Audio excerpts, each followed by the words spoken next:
कक्षा 12वीं, विषय भौतिक शास्त्र, बोर्ड से जारी ये सैम्पल क्वेश्चन पेपर है।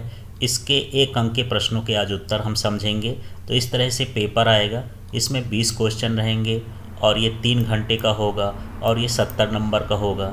और इसमें जो प्रश्न क्रमांक 6 से लेकर 20 तक है, इन सभी के साथ अथवा प्रश्न दिए रहेंगे। और जो शुरू के 28 प्रश्न होंगे वो 1-1 अंक के ऑब्जेक्टिव वाले होंगे। फिर लेकर के यहाँ 6 से 12 तक के जो प्रश्न होंगे 2 अंक के होंगे। 13 से 16 तक के जो प्रश्न होंगे वो 3 अंक के होंगे। और 17, 18, 19, 20 तो इस तरह से 4 अंक के 4 प्रश्न होंगे। अब हम देख लेते हैं प्रश्नों के उत्तर। तो सबसे पहले यहाँ प्रश्न है 1 नंबर का, जिसमें हमको सही विकल्प का चुनाव करना है। तो क्वेश्चन है 1 कूलम आवेश में इलेक्ट्रॉनों की संख्या होती है। तो ये सही ऑप्शन है 6.25 × 10⁻18। नेक्स्ट वाला क्वेश्चन है किसी चालक में धारा का प्रवाह होता है। तो किसी चालक में धारा का प्रवाह मुक्त इलेक्ट्रॉनों के कारण होता है। तो ये सही है। इसके बाद हम बात कर लेते हैं आगे, एक गतिमान आवेश उत्पन्न करता है। तो गतिमान आवेश दोनों स्थिर विद्युत क्षेत्र भी उत्पन्न करता है, चुंबकीय क्षेत्र भी उत्पन्न करता है। तो ये सही हो गया। इसके बाद हम अगला वाला क्वेश्चन देखते हैं, लेंज का नियम आधारित होता है। तो लेंज का नियम ऊर्जा संरक्षण के नियम पर आधारित होता है। तो ये सही है। इसके बाद हम बात करते हैं निर्वात में विद्युत चुंबकीय तरंग की चाल होती है। तो ये ऑप्शन सही है, C = 1/μ0 जहाँ μ0 जो है वो निर्वात की चुंबकशीलता और ये जो ε0 है निर्वात की विद्युतशीलता है। अब नेक्स्ट वाला हम देखते हैं क्वेश्चन, ज्यामितीय छाया में प्रकाश के अतिक्रमण को कहते हैं। तो ज्यामितीय छाया में प्रकाश के अतिक्रमण को विवर्तन कहते हैं। तो ये सही हो गया। इसके बाद हम बात करते हैं यहाँ रिक्त स्थानों की। तो रिक्त स्थानों को एक तरफ से समझते हैं। 2 समांतर धारावाही चालक तारों में एक ही दिशा में धारा प्रवाहित हो रही तो एक दूसरे को आकर्षित करेंगे। तो यहाँ पर हमको क्या भरना है, आकर्षित, क्योंकि एक ही दिशा में जब धारा प्रवाहित होती है तो दोनों चालकों के बीच आकर्षण बल कार्य करता है। तो सेंटेंस के हिसाब से जो भी है इसमें आकर्षित शब्द हो जाएगा। इसके बाद यहाँ पर है ट्रांसफार्मर के सिद्धांत पर कार्य करता है। तो ट्रांसफार्मर यहाँ हमको अन्योन प्रेरण लिख देना है। ये अन्योन प्रेरण के सिद्धांत पर कार्य करता है। तो ये इसका खाली स्थान इस तरह से भरेगा, अन्योन प्रेरण।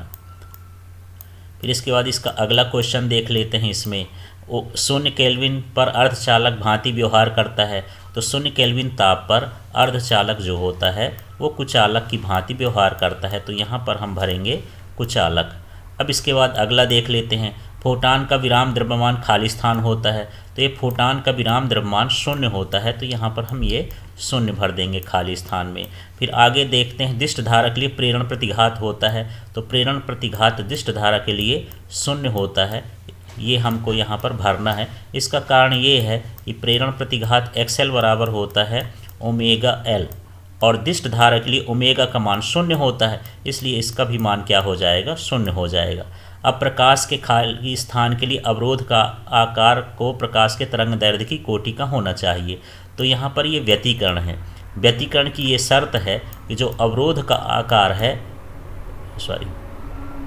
व्यतिकरण नहीं, ये विवर्तन है। विवर्तन के लिए शर्त है कि जो अवरोध का आकार होता है वह तरंग दैर्ध्य की कोटि का होना चाहिए। तो यहाँ सही जो आंसर है वो क्या भरेंगे, विवर्तन।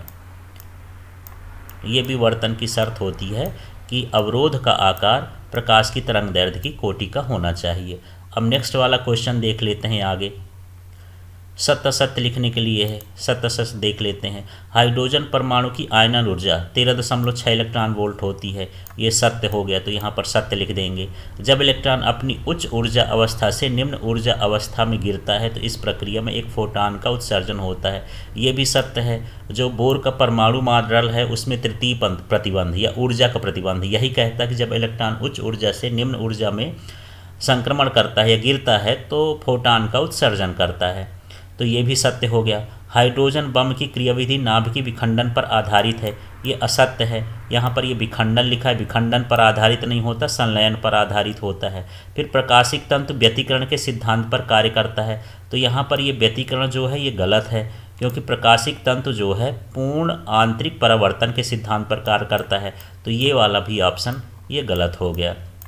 इसके बाद देखते हैं समान समायोजन की स्थिति में खगोलीय दूरदर्शी की नली की लंबाई FO माइनस FE होती है।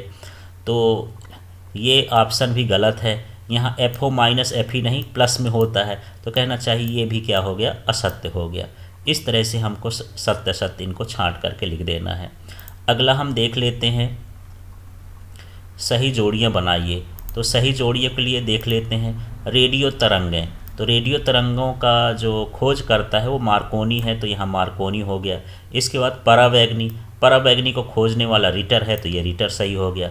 फिर यहाँ हो गया दृश्य प्रकाश, दृश्य प्रकाश की खोज न्यूटन ने की, तो यहाँ पर ये हो गया न्यूटन। द्रव्य तरंगे, द्रव्य तरंगों की खोज डी ब्रॉगली ने की, तो यहाँ पर हो गया डी ब्रॉगली।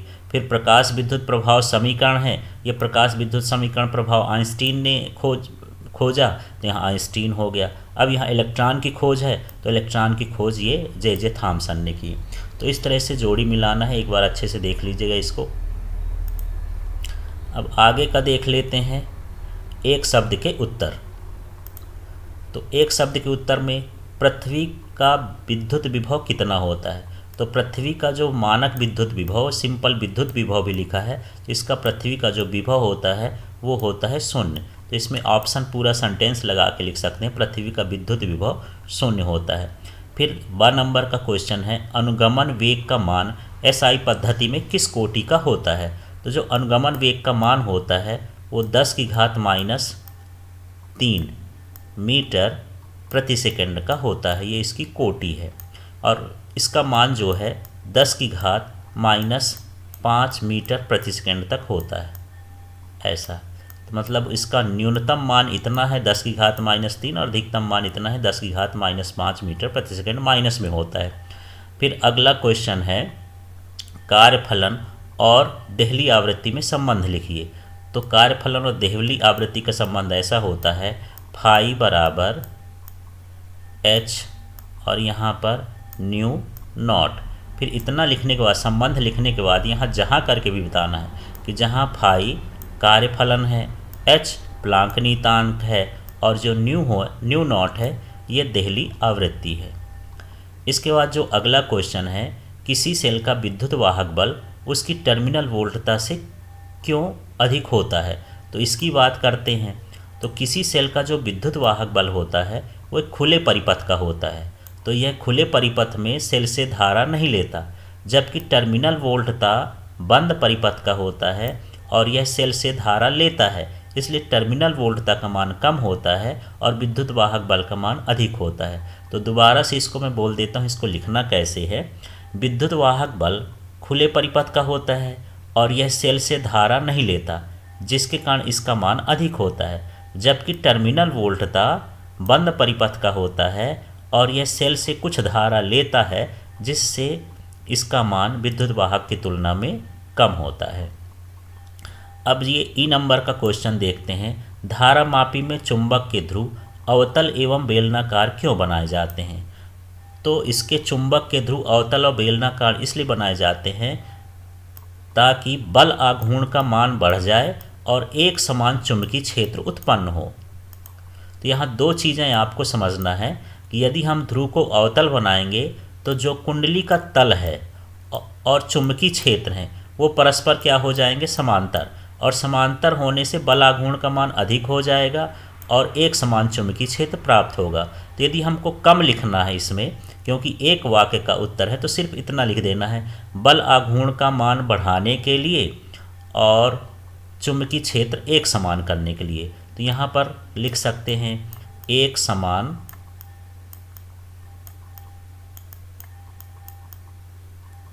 ये चुंबकीय क्षेत्र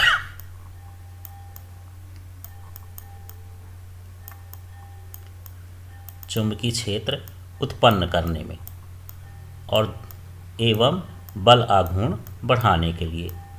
तो सीधा है। फिर से ई नंबर का देख लेते हैं। धारामापी में चुंबक के ध्रुव अवतल एवं बेलनाकार क्यों बनाए जाते हैं, ताकि एक समान चुंबकीय क्षेत्र उत्पन्न हो सके और बल आघूर्ण का मान बढ़ सके। Thank you.